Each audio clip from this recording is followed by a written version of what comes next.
So many people have been asking me, what will be the future of financial services? What's the future of banking after the credit crunch? There's been the assumption somehow that whole aspects of banking will shrivel up and die, that the same level of commissions will never be made again, that huge banking profits will always be a thing of the past. Well, that's a little naive. Let's have a look at the facts of the situation. You see, whatever happens, ordinary people need banking. Small businesses need banking. Large institutions need banking. The governments themselves need banking services in order to make their economies turn around. So, ordinary bank accounts, loans and so on, they will continue. Mortgages will continue. Foreign exchange transactions will continue. Mergers and acquisitions will continue. Investments in new start-up businesses will continue. So what will change? Well, products which were very difficult to value in the past will be difficult to sell in the future. Products that package up loans from one institution and sell them on, those will be more tightly regulated. Some hedge fund activities are likely to be more tightly regulated in future.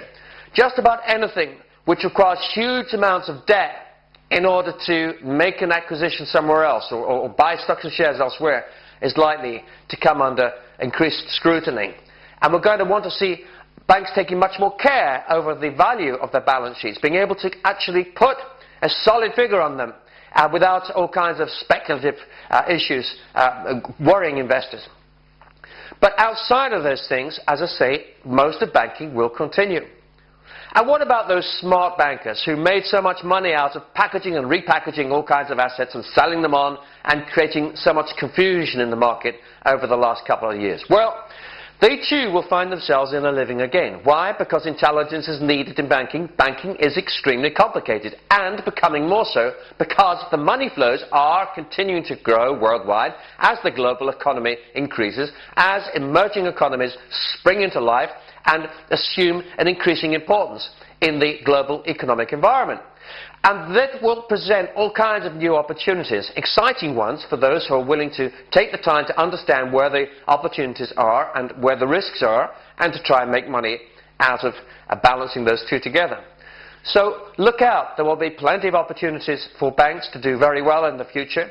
That we will continue to need banks, and out of all of the catastrophic crisis that we've seen will come a leaner, hungrier banking system, which has shed all kinds of fat in terms of processes that were particularly inefficient or groups of people they no longer needed. We will have seen a hemorrhaging in terms of the high street presence, the presence of individual branches around people's homes, which, quite frankly, were looked more and more last century anyway. We were overloaded in many towns, cities and countries with these kinds of outlets. They had been looking to pay their way through providing all kinds of business services and the rest, but the fact is that there were still too many of them. And that kind of thinning out will make the banking community much fitter in facing the future and therefore much more profitable.